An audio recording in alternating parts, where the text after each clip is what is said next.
populations font appel au chef de l'État pour qu'une solution soit trouvée. Menace de grève dans le secteur du transport à partir du 3 septembre prochain. Les transporteurs affiliés à la CNTS/FC déplorent la fiabilité des machines de taxation à l'essieu et les tracasseries routières, entre autres. En sport, Chertidiane Gomis va nous parler de l'ouverture des championnats d'Afrique de karaté qui est prévue demain et du budget qui n'est pas encore bouclé. L'actualité internationale sera de la partie et la lecture de la presse du jour qui portera la signature de Ndeye Fatou Ndiaye en fin d'édition. Bonjour et bienvenue.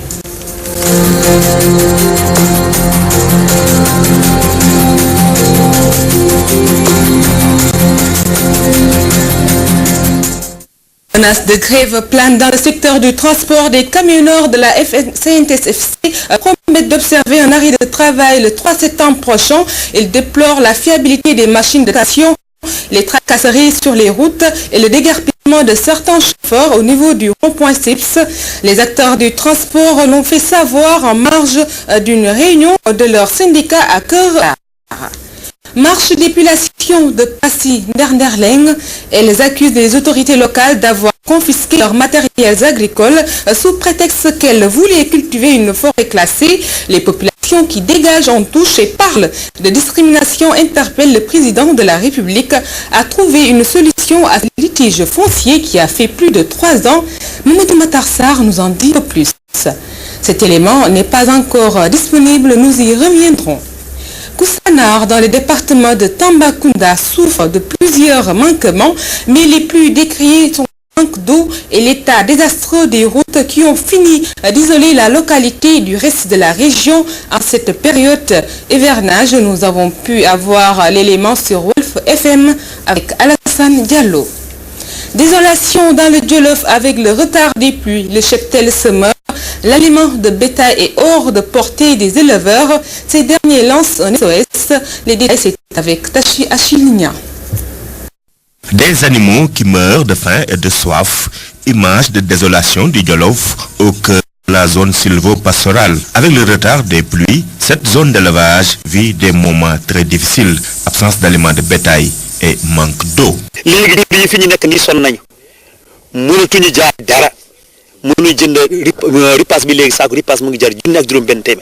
Le sac d'aliments de bétail coûte très cher. Et même en vendant un mouton ou une chèvre, on ne peut pas payer un sac d'aliments de bétail.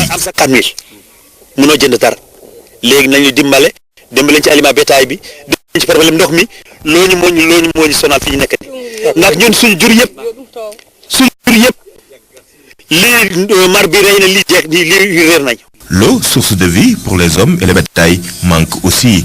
Les forages des communautés rurales de Windu, Tchingoli, Tessekere et Amali ne peuvent plus satisfaire les besoins en eau des hommes et du cheptel. Je pense que c'est seul l'État qui a le moyen pour régler le problème de Windu. Je pense que le président Macky Sall, avant qu'il ne soit même président de la République, il était là. Il avait fait le point sur le problème de Windu. En particulier, généralement, le problème de Djolof. Dans la société pastorale, vous connaissez la. Vous avez constaté même qu'il y a un problème qui se pose. Ne date pas d'aujourd'hui. Donc, nous demandons à l'État de venir en aide. Vraiment, pour régler le problème d'eau dans sur le pastoral, il faut renforcer les forages. Je vais citer quelques 5 forages. Entre ces 5 forages-là, il faut renforcer le nombre de forages. C'est-à-dire entre Chingoli, Gagnou, Teskere, Amali et Boutaï. Devant la roi que vivent ces éleveurs, l'État est interpellé. Un SOS est lancé pour une aide d'urgence. Une aide qui, selon eux, doit être destinée aux vrais éleveurs. Il faut que les autorités descendent sur le terrain. Il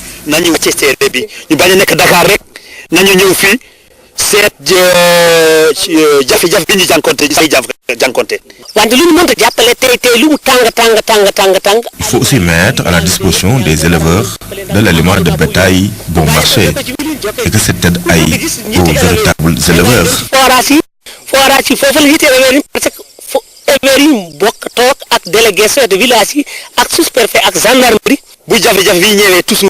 Même si nous avons aliment bétail, nous avons des gens qui ont dara nekk ci diggante politicien rek njokko sama yi du jot duñ jot bu fekkee nar na leen dimbal nañ ministère bi ñëw ba ñu jànkuwanteel ak sàmm yi comme problème bi bu ñu ko bëggee. Ainsi, après les paysans de Ndiambour qui vivent difficilement cette période de soudure à cause des mauvaises récoltes de l'année dernière, ce sont les éleveurs du Djolof qui tirent la sonnette d'alarme. Louga, Achille Niang, Radio-Télévision Walfadjri. Achille Niang du côté donc de Djolof qui nous faisait le point sur le retard des pluies qui a occasionné plutôt la mort du cheptel. Et nous allons parler après les sorties répétées des paysans. Les opérateurs privés stockeurs dégagent toute responsabilité dans la querelle des semences et soulignent n'avoir jamais distribué de l'arachide décortiqué. Ces opérateurs déclarent que ceux qui s'agitent sont loin d'être de véritables paysans. Et là, je Tambédou en parle au micro de Mamadou Matar Sarr.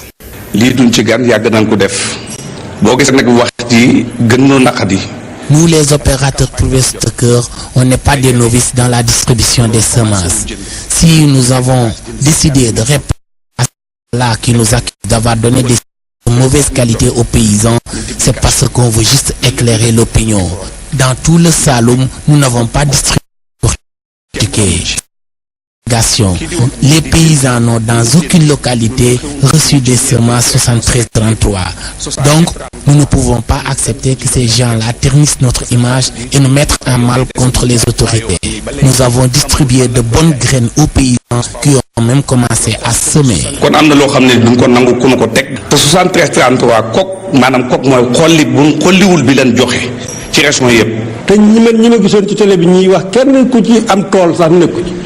Organisation paysanne Nous sommes au regret de constater que ces gens-là qui s'agitent sont loin d'être de véritables paysans connus dans le système. Ils ne sont pas des producteurs et leurs organisations effectives. Ils ne représentent absolument rien. Ils n'ont même pas de champ. Donc, il faut qu'ils arrêtent de parler et d'accuser les gens à tort. Nous, les opérateurs privés stockeurs, nous avons tous les problèmes du monde pour cette présente campagne de commercialisation. Au moment où je vous parle, la Sonéor nous doit 5 milliards, ce qui fait qu'il y a des bons impayés, même s'ils ne sont pas nombreux. Si nous nous sommes engagés pour la distribution des semences, c'est dans le seul but d'appuyer le monde rural et l'État du Sénégal. C'est la raison pour laquelle nous demandons aux autorités de nous aider pour qu'on puisse entrer dans nos fonds et démarrer la prochaine campagne normalement.